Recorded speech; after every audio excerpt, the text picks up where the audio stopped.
Hello guys, welcome back to our channel. So இன்றைக்கி நம்ம பார்க்க போகிற ரெசிபி எந்த ஒரு வெஜிடபிள்ஸுமே இல்லாமல் ரொம்ப சூப்பராக ஈஸியாக ஒரு குருமா பார்க்க போகிறோம், அதாவது எம்டி சால்னா. ஸோ வாங்க எப்படி பண்ணுறதுன்னு பார்த்துடலாம்.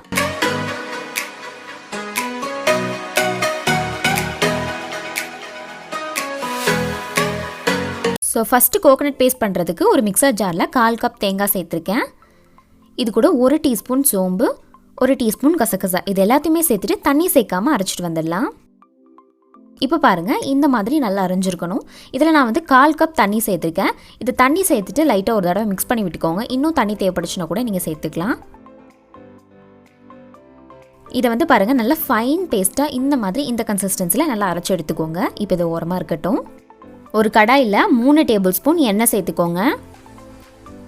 எண்ணெய் சூடானதும் ஒரு துண்டு பட்டை, 4 கிராம்பு, 3 ஏலக்காய், ஒரு பிரியாணி இலை, இது எல்லாத்தையுமே சேர்த்துட்டு இது லைட்டாக பொரியிற வரைக்கும் நல்லா வதக்கி விட்டுக்கோங்க.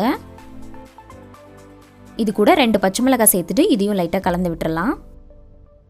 நான் ஒரு மீடியம் சைஸ் வெங்காயத்தை சின்னதாக கட் பண்ணி வச்சுருக்கேன். இது கூட உப்பு சேர்த்துட்டு நல்லா கோல்டன் கலர் வர வரைக்கும் இந்த மாதிரி நல்லா வதக்கி விட்டுக்கோங்க.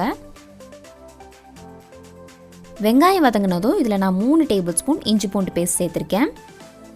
இதையும் நல்லா பச்சை வாசனை போகிற வரைக்கும் இந்த மாதிரி நல்லா வதக்கி விட்டுக்கோங்க.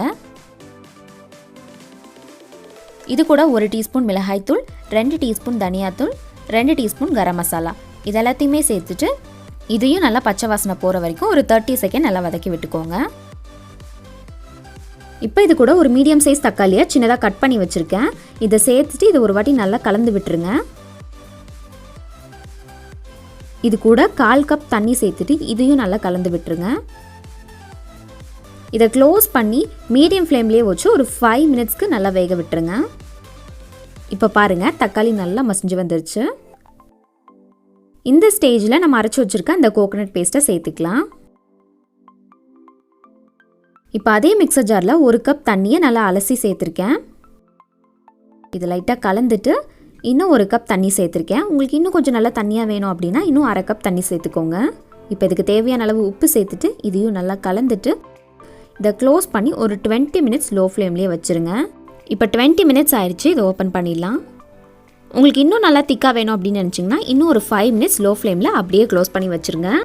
இப்போ ஒரு தாளிப்பு பேனில் 2 டேபிள் ஸ்பூன் எண்ணெய் சேர்த்துக்கோங்க. எண்ணெய் சூடானதும் ஒரு 10 பல் பூண்டை தோல் மட்டும் எடுத்துகிட்டு இதை சேர்த்துக்கோங்க. இதை நல்லா வதங்கினதுக்கப்புறமா 1 டீஸ்பூன் மிளகாய்த்தூள் சேர்த்துக்கோங்க. மிளகாய்த்தூள் சேர்த்துன உடனே ஸ்டவ் ஆஃப் பண்ணிடலாம்.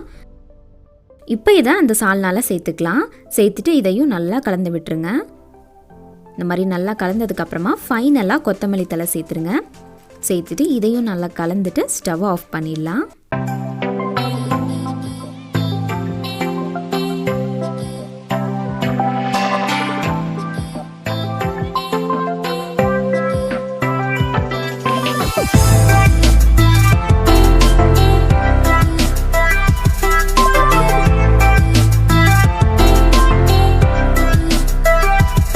உங்களுக்கு இந்த வீடியோ பிடிச்சிருந்தா மறக்காமல் லைக் பண்ணுங்கள், ஷேர் பண்ணுங்கள் அண்ட் ஆல்சோ சப்ஸ்கிரைபும் பண்ணிவிடுங்க. நெக்ஸ்ட் வீடியோவில் பார்க்கலாம். பாய்.